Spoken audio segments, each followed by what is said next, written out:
无理取闹，男子为任性付出代价。飞机上不是你说了算的，没有考虑到他自己的行为可能造成的相应的后果。不听劝告，使用手机被依法处理。国家有法律规定，我们要没及时打扰飞行模式要拘留吗？心存侥幸，偷带宠物上机致航班延误。万一啃的哪个电线的话，飞机的安全隐患就很大。详情请收看东方110。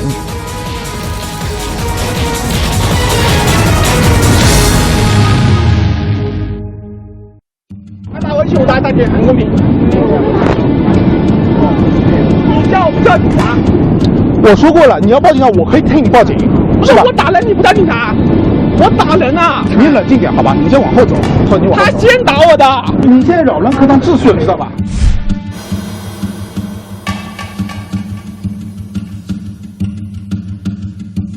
今年1月8日，在从欧洲某国飞往上海浦东的飞机上，突然传来争吵的声音。你觉得这边坐的很不舒服，让人咳嗽的话，你介意的话，我们换个座位吧，好吗？原来，因为第3排乘客一直在咳嗽，前排的年轻男子提出让对方戴口罩，但是被对方拒绝了。由于后排断断续续在咳嗽，年轻男子就往后扔了一团纸，双方由此产生了争执。然后呢，把你说是后面那个打人，他跟我打人了，然后那个女的就跟他没打。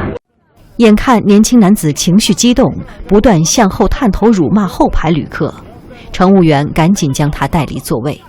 我这位你冷静点，现在换个位置好吗？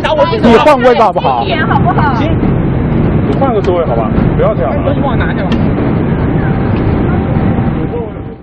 乘务员将年轻男子带到了靠后的位置。口水喷到我脸上了。咳嗽的话，他口水喷到我脸上了。他口水，你闻一闻，不行，你闻不到，不行，我们看不到，我们现在换个座位，你先坐好吧。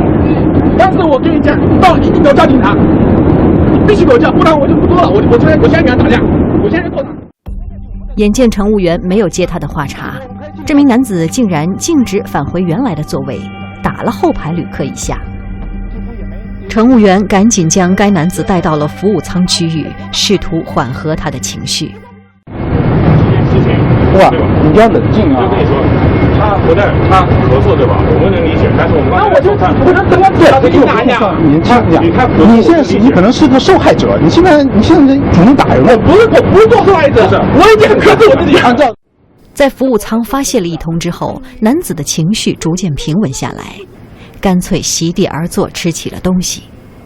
乘务员帮这名男子拿来了行李，并在经济舱后排给男子重新安排了一个座位。没想到他耍起了无赖，提出非商务舱的位置不坐。我现在告诉你，你不允许坐在这里，飞机上不是你说了算的。你不要给我搞事情，我跟你讲。我现在安排你坐哪里，你就到哪里，你必须服从我们机组人员的安排。你确定吗？我确定啊。你们怎么跟我？此时和这名男子进行交涉的是飞机上的安全员。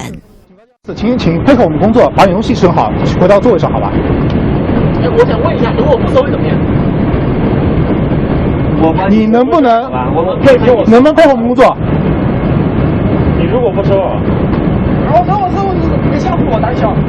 安全员呢，在飞机上呢，他主要是先期处置，包括在飞机上有任何违法行为，或者是有肢体冲突的情况下，他是可以去做一个保护性的约束，让旅客不再进行其他的这种违法行为。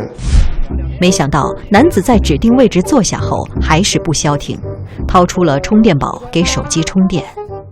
你可以拿它给手机充电，但不能给充电宝，也不能用充电宝。你在骗我！我会骗你吗？我是飞机上执法人员。我问你自己良心。我是飞机上执法人员。对吧？你骗我！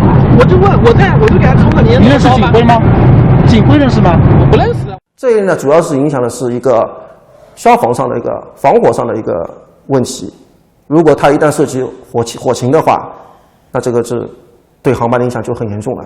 所以在飞机上都是明令禁止，不允许使用的。为了表达自己的不满，男子往服务舱方向扔了一叠纸币。把你的钱拿起来。先生，丢钱犯法是吧？告诉我放在中华人民那个共和国的哪哪条法律啊？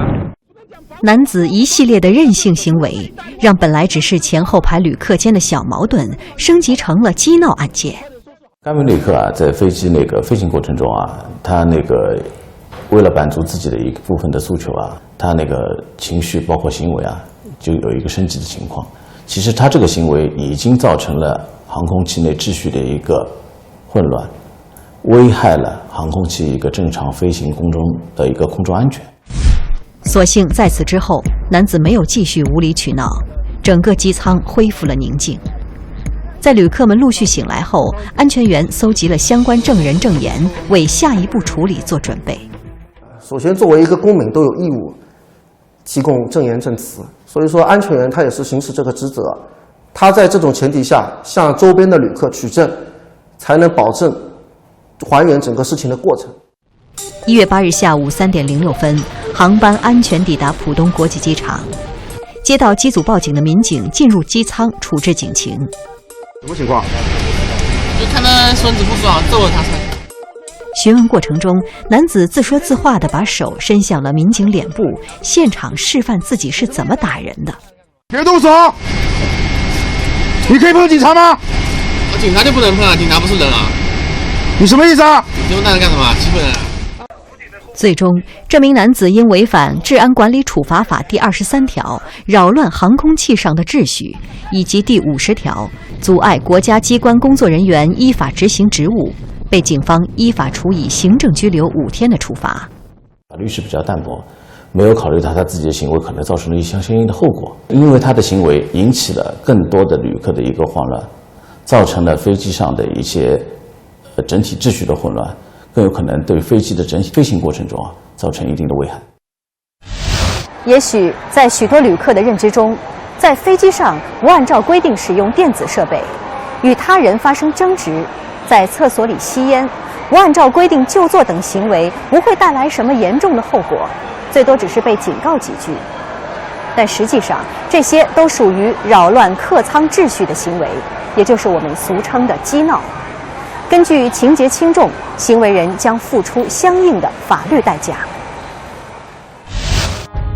今年5月13日晚上，一架从上海浦东飞往外省市的航班已经进入滑行状态，但此时机舱内传来一阵吵闹声。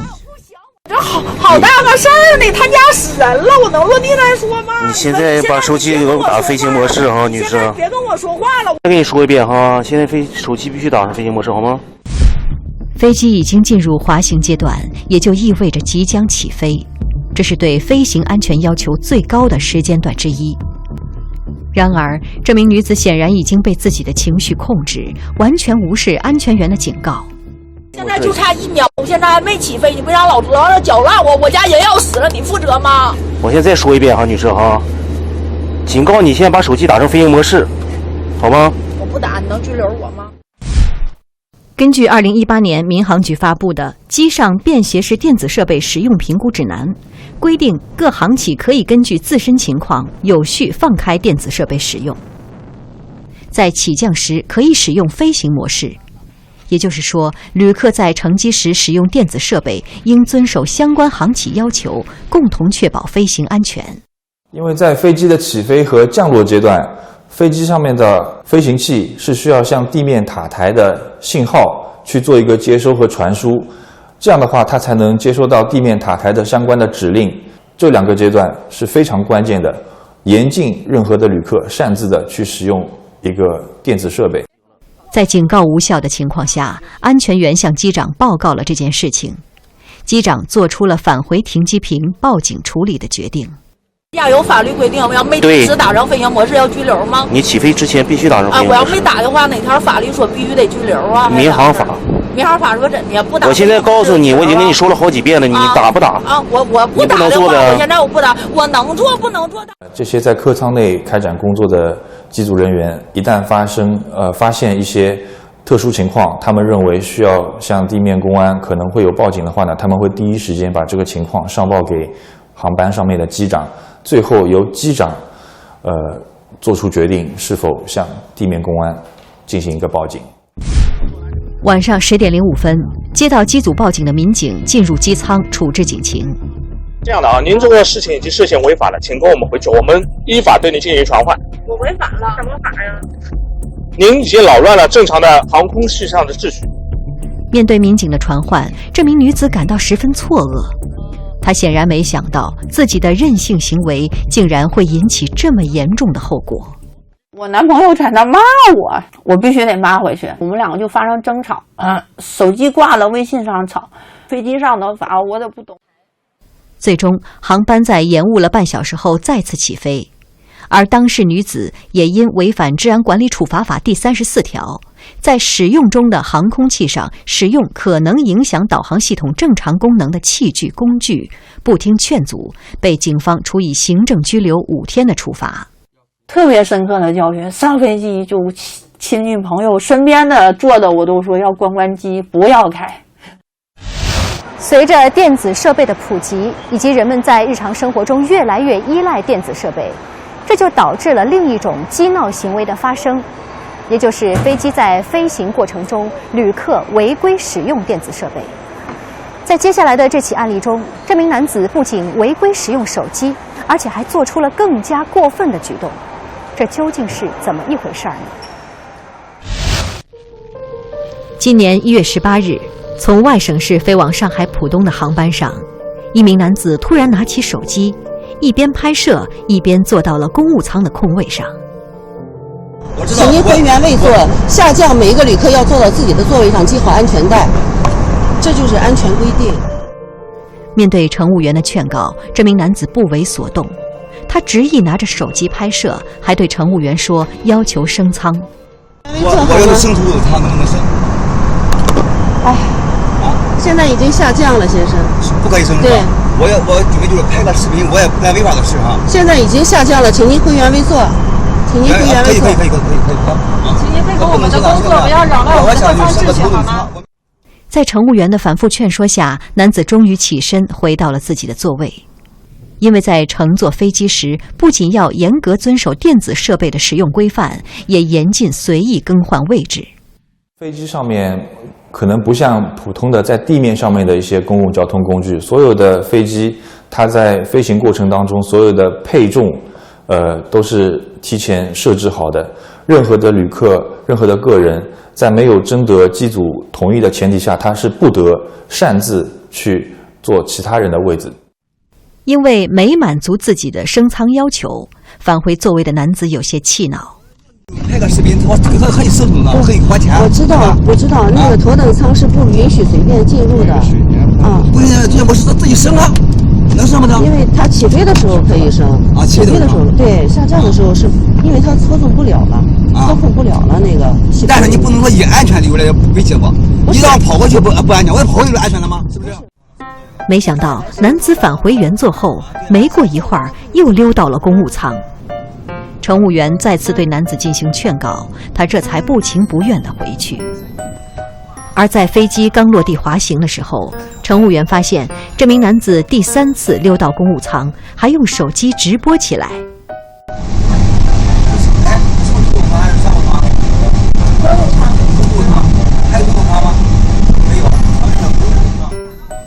眼看整架飞机的旅客都走完了，这名男子丝毫没有离开的意思，反而是坐在公务舱和直播间的老铁们聊起了天。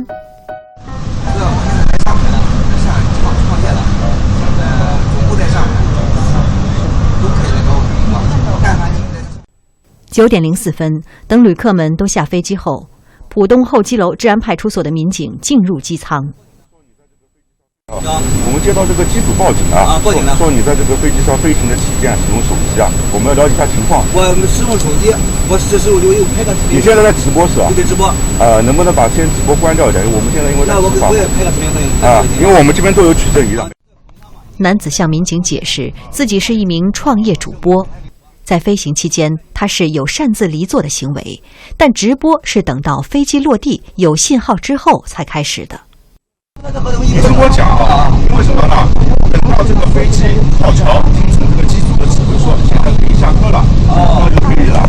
因为现在这个滑行过程中从飞机降落、降到高度，飞机到落地，一直到这个滑到桥之位，塔台和这个机组要联系的，因为就哪怕是飞机已经落地了，大家可能意识当中感觉我这个安全隐患已经很小了，但是任何航空器在它的行驶过程当中，安全没有任何的小事情，我们不能有一点点的纰漏。民警向男子指出了他所存在的违法行为，并将他口头传唤至派出所做进一步处理。我要拍个视频，让兄弟们知道我第一次坐飞机，然后我能坐头等舱，以后我的兄弟都是我说我可以升舱，他说不能升，不安全，不安全啊！对，他说你来回跑不安全，你再跑回去吧。我来回跑我也不安全，你再来回跑。轻一点，声音轻一点好。原来，这名男子之所以霸座公务舱，迫不及待地用手机开直播，是为了向粉丝证明自己的实力。最终，该男子因违反《治安管理处罚法》第23条，扰乱航空器上的秩序，被警方处以行政拘留5天的处罚。我给郑总道一个歉，违反那个《公共交通安全秩序法》，是我的认知有限，认知不足。下一次我不会再出现这种情况。不听从机组的一个指令，不服从机组的一个管理，造成了现场秩序的一个混乱，所以他们的行为涉嫌扰乱公共交通上秩序，根据《治安管理处罚法》对他们进行处理。除了因旅客矛盾、违规使用电子设备而引发的机闹案件之外，还有一类机闹是由于旅客携带违禁品而引发的。常见的违禁品包括有防晒喷雾、酒精、香水、剪刀、打火机等等。而除了这些违禁品，竟然还有人将自己饲养的小动物违规带上了飞机。今年6月10日晚上，原本准备起飞的旅客被广播通知下机。旅客虽然配合机组引导有序下机，但心里难免还是会产生不满情绪。会管多长时间啊？你们可以随便跟我们赔偿。画面中的这名女子就是事情的始作俑者，她违规携带了宠物蜜袋鼯上飞机，一不小心被她逃了出去。还有名字呢，你喊喊。对，你有什么东西可以引诱他一下？食物啊，什么东西？